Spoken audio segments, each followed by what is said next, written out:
फरवरी का महीना चल रहा था और वैलेंटाइन डे भी आ चुका था, जहां सभी कपल अपने अपने हमसफ़र के साथ बाहर घूमने जा रहे थे। और वहीं तारिका भी अपने बॉयफ्रेंड अभिजीत के साथ बाहर घूमने जाने के लिए बोलती है,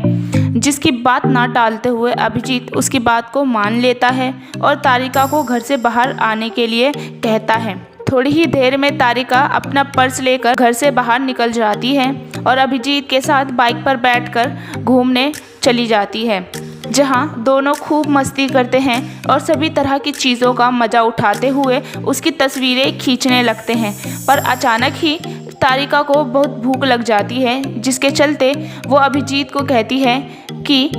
सुनो, हम सुबह से घूम रहे हैं पर हमने अभी तक कुछ भी नहीं खाया है, इसलिए मुझे अभी बहुत भूख लग गई है। कुछ समय तक घूमने के बाद दोनों ही एक रेस्टोरेंट को ढूंढने चल पड़ते हैं, जहां उन्हें एक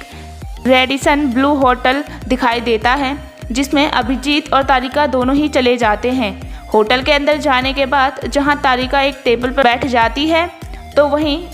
अभिजीत अपने खाने की डिश ऑर्डर कर रहा होता है। ऑर्डर देने के बाद अभिजीत भी तारिका के साथ टेबल पर बैठ जाता है। कुछ समय बाद ही वेटर इनके लिए डिश लेकर आता है जो अभिजीत ने ऑर्डर किया था, पर तारिका को कुछ अजीब सा महसूस हो रहा होता है कि वेटर जो उनके लिए खाना लेकर आया है उसमें कुछ उन लोगों ने मिलाया है। उस समय तक तो तारिका उस खाने को देखती है और उसकी तलाशी लेती है, जिससे तारिका को ये तो पता चल जाता है कि इस खाने में जहर है, पर तारिका ये नहीं पहचान पाती है कि अभिजीत और उसमें से किसके खाने में जहर है।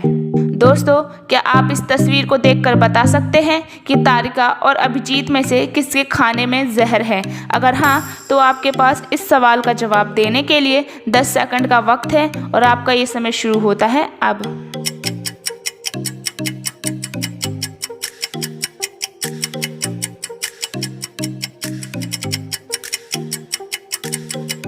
दोस्तों, आपको बता दें कि तारिका और अभिजीत में से तारिका के खाने में जहर है, क्योंकि जैसा कि आप इस तस्वीर में साफ साफ देख सकते हैं कि तारिका के सामने जो खीर की कटोरी रखी हुई है, उसका चम्मच पहले से ही उस खीर से बाहर निकाल दिया गया था, जबकि तारिका और अभिजीत ने अभी तक किसी भी खाने को हाथ नहीं लगाया था, जिससे ये साबित होता है कि तारिका के खाने में ही जहर है। तो दोस्तों, आपने इस पहेली का जवाब देने में कितने सेकंड का वक्त लगाया? आप हमें अपनी राय कमेंट बॉक्स में कमेंट करके ज़रूर बताएं और साथ ही ऐसी और भी मसालेदार पहेलियों को सुलझाने के लिए आप हमारे चैनल को सब्सक्राइब करना ना भूलें।